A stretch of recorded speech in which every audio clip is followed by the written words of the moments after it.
20.000 jadi yang penting ikhlas. 30.000 jadi ada Ustaz, yang penting ikhlas. 50.000 mau sekali-sekali ya tidak ikhlas kamu Ustaz. Pada saat itu dia dikasih masuk yang tidak ikhlas katanya. Ya, anggaplah saya ada di samping kita. Kasih masuk 50.000, Ibu Ustaz tidak ikhlas. Ada di samping kita. Dia paling Ustaz 50.000. Kemudian pengajian berikutnya, Ibu 50.000. Nah ikhlas kan sebenarnya Ustaz, cuma gara-gara apa nih? Pengajian berikutnya lagi, bisa tidak usah datang Ustaz, ada 50.000 terpaksa. Pengajian yang keempat saya sudah tidak hadir, tapi karena kita sudah terbiasa uang kan cuma 40.000, gimana 10.000-nya yang baru 10.000, padahal saya tidak ada nih. Boleh saja kasih masuk yang 40.000 kan, tapi sudah tidak nyaman lagi karena kita sudah terbiasa.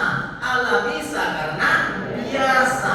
Jadi ibu-ibu sekalian, paksakan diri kita untuk ikhlas. Jangan selalu berlindung di balik kata ikhlas. Yang penting ikhlas kata Ustaz, yang penting ikhlas kata kalau yang penting ikhlas, yang penting ikhlas sebegitu tidak dari mana. Tapi dipaksa di awal itu pahalanya Ustaz dan tidak dapat pahala. Tidak begitu urusi pahala. Yang begitu urusi pahala. Urusi dulu kebiasaan belajar. Allah bisa karena biasa. Makanya dipaksakan ibu-ibu sekalian. Memang berat di awal karena kita tidak terbiasa. Tapi kalau sudah biasa nanti enaknya itu rasanya. Di tempat kami yang berkorban kemarin itu 21 ekor sapi. Kita tahu ibu-ibu sekalian, yang berkorban itu saya tinggal di Balapara. Di mana itu di Balapara? Di Belita sana. Di sana itu rumah-rumahnya dari seng-senggi. Yang kami ini banyak pada umumnya pekerja bentor di ibu pembantu rumah tangga di kerjanya, yang jual tisu, jual gorengan, termasuk yang di perempatan itu rata-rata dari tempat kami di Balapara yang biasa jualan kerupuk itu di tempat kami. Makanya biasa saya kalau satu mobil sama temanku, tiba-tiba temanku mau sedekah itu bukan kaca begini, pas bukan kaca mau dikasih, nah lihat kan itu yang jual tisu, Haji ya, dia tidak bilang temanku, kau bosnya kan, kenapa nanti tidak terangkap. Kita tahu itu di Boulevard penjualan keringan, ada di Boulevard di ujung kalau kita makan malam di situ. Saya nongkrong di situ di angkringan, datang itu bocil-bocil yang jualan kerupuk ke saya semua. Jadi kan kita nyatu ibu, namanya makan mau kejual enggak? Jangan beda jangan baik, makan mau kurang jangan beda. Uang padeng, sudah kasih uang tidak mau bubar biar di sini, jangan kok di sini. Nah lihat orang yang datang makan ada bau itu kayaknya bosnya, yang dengar pusat ikannya seperti itu. Jadi ibu-ibu sekalian, jadi di lingkungan kami 21 ekor sapi yang berkurban pada bulannya berhak mendapatkan hewan kurban. Tapi mereka berkurban, ya kan? Waktu saya baru ketua itu cuma 6 ekor sampai 8 ekor setiap penyembelihan ekor sapi. Tetapi semenjak kami menggalakkan yang namanya ansuran kurban, kemudian memotivasi jamaah, akhirnya pernah 24 ekor, pernah 23 ekor, dan terakhir ini kemarin 1 ekor. Ya, 20 ekor plus 1 ekor ada yang bawa juga ke masjid. Jadi 21 ekor. Ibu-ibu sekalian, bagaimana caranya mereka akan dimasukkan? Kasih tahu. Kalau kita langsung mau kasih keluar uang tak plak 2.200.000 per serikat, perkongsian berat. Belum lagi datang setan bisi-bisi weh, mau kasih keluar, anakmu kodong sekolah. Dan belikan itu baju sekolah, mahalnya minta apa? Mahalnya jangan dia bukan bapaknya dulu karena gitu, terus mengaji tidak jadi. Mau dikeluarkan, tiba-tiba bapaknya bisi-bisi oleh setan weh. Atap rumah mau bocor, masa mau kasih keluar bocor ke atap rumah, lebih baik berubah daripada kurban. Berat, tapi sayangnya masing-masing dari kita itu sebenarnya bisa berkurban. Cuma berat. Bagaimana caranya mensiasati kita supaya bisa berkurban? Maka bikin kota amal kurban itu. Kalau kami di masjid, kami kumpulkan uangnya. Jadi kita tahu banyaknya uang 2.000 di masjid. Mereka orang yang jualan tisu, bukan tambal ban, yang tidak tahu tidak mana pun tiba-tiba datang. Haji, 7.000 dulu. Oh iya sini. Haji, 10.000. Kadang ada yang setor yang pekan baru dia setor setiap malam 10.000. Ada yang setor 50.000. Ada yang istirahat tidur lama lagi tiba-tiba 100.000. Ada yang cuma 20.000 dia setor. Tidak apa kami terima. Pada saat nanti menjelang Idul Fitri, pada saat Idul Fitri kan banyak pembelinya yang jual-jual gorengan di Rampung sini. Datang, abang tidak banyak pembeli ke Ustaz, saya kasih masuk 100 boleh. Ternyata pada pada saat mau Idul Fitri, Idul Adha kemarin kurang 70.000 mami, kurang 40.000 mami, senangnya makanya tidak dirasa lagi di postat. Berarti memang kita tidak merasa. Yang rasa itu kami terima 2.000 terus dia malam. Tapi tidak apa-apa, karena menyemangati dan kita tahu apa yang terjadi itu. Daging yang mereka disembelikan sapinya 7 kilo kan, 70 kilo ya, 70 kilo. Karena kami cari sapi yang 70 kilo itu masing-masing 10 itu 3 yang kami simpan di masjid 3 kilo nih. 7-nya kami kasih ke mereka, tapi sepertiga dalam bentuk daging utuh, sepertiga dalam bentuk daging utuh berarti 3 kilo ya. 4 kantong itu satu dalam bentuk kantong-kantong kecil. Itu dia pulang bawa ke JNE Ponto, bawa ke Takala, dia bagikan ke tetangga-tetangganya. Kita tahu bangganya dia. Saya kira baru di rumah di Makassar. Kenapa bisa berkorban bangganya? Maka tidak berkorban lagi tahun depannya. Seperti itulah modelnya. Pada saat mau sholat Idul Adha, saya umumkan kembali, bapak-bapak, ibu-ibu, mulai hari ini dibuka lagi kembali ansuran korban. Oh, semangat bagi mereka. Ustaz, saya sebentar masuknya kami dikasih masuk lagi. Dan luar biasa sekali, Bu. Contoh lagi, ketika akan berkorban, saya biasanya hampir setiap maghrib maju. Yang tidak ada pidananya kemudian bersedia kurban, yang penting dulu ada tekadnya, ada keinginan, ada niatan yang luar biasa, catat memang hati. Dia bilang, oh Ustaz, tidak yakin kan? Jangan mati dulu urusan tidak yakin begini. Urusan yang itu tidak yakin, kasih yakin diri tak bisa berkorban. Sisa 1 bulan ini waktu berkorban waktu itu, saya masih ingat yang bersangkutan. Ya, dia bilang mau di postat nanti tak diangkat. Kita kira yang penting berpikir dulu bisa kurban. Akhirnya mendaftar yang bersangkutan, tapi dia tidak ikut ansuran kurban sebagaimana jamaah kami yang lainnya.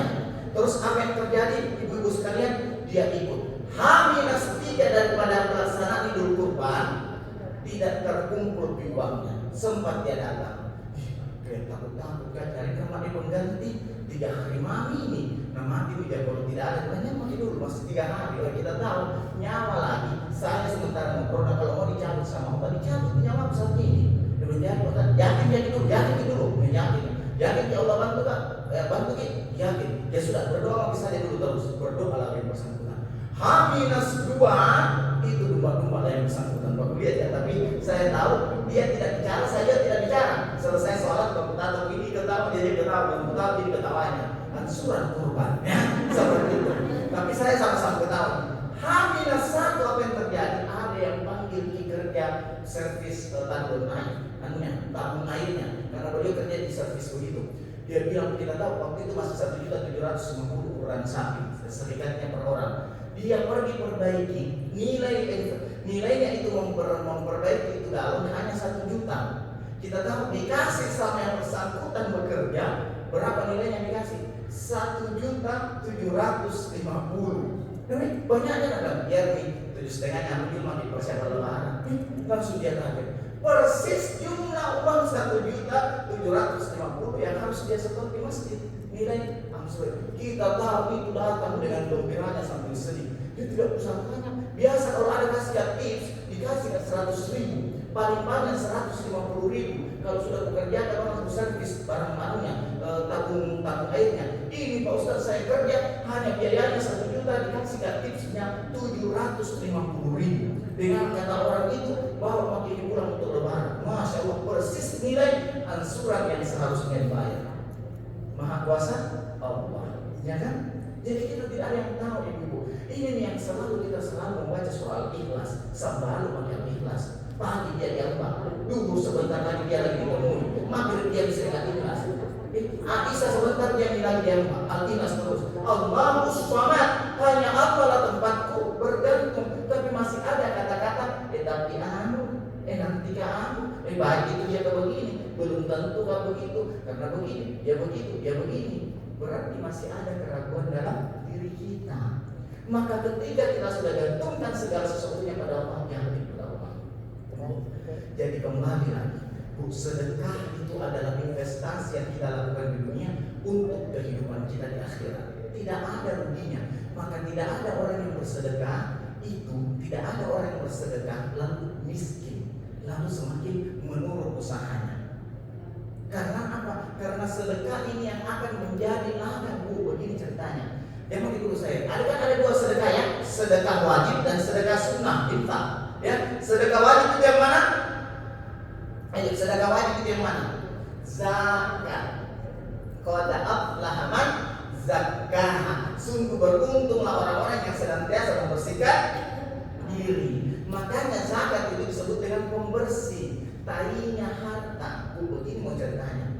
Hari ini sudah di acara ini makan di dalam kote. Pulang di sebentar makan ikan bakar. Sore malam sedikit makan mie titi. Jam setengah 12 malam dia ada di pergi minum sarapan.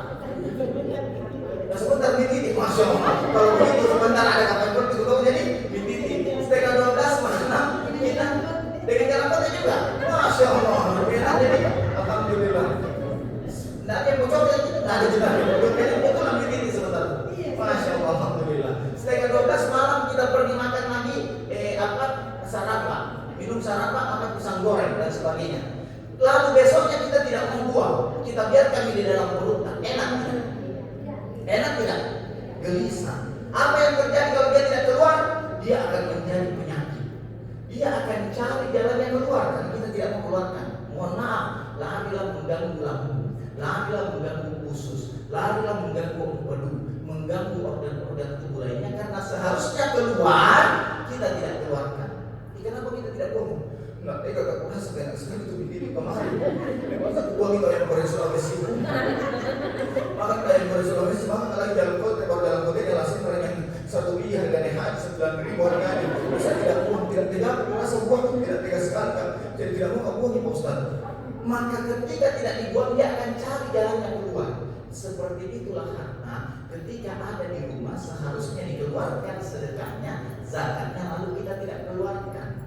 Dia akan cari jalan yang keluar. Entah rumah yang kebakaran, entah kita kecopetan, entahkah orang di dalam rumah yang sakit, lalu kita keluarkan biaya yang besar. Karena dia cari jalan yang keluar. Seharusnya keluar dari rumah untuk membersihkan harta yang lainnya, akhirnya jadi penyakit. Seperti itulah posisinya harta kita. Ya, seperti itulah posisinya perut kita yang seharusnya kita isi terus lalu tidak dibuang kotorannya. Makanya zakat itu sebenarnya zakat itu adalah feses, zakat itu adalah tinja, zakat itu adalah kotoran, harus dibuang. Jadi kan kita tampung di rumah kotoran. Kapan baru kita mengeluarkan zakat? Ketika sampai haulnya harta kita 1 tahun, nanti banyak pembahasannya. Ya, termasuk dengan misalnya 85 gram emas. Banyak kalau kita bahas itu karena kita akan bahas inflasi.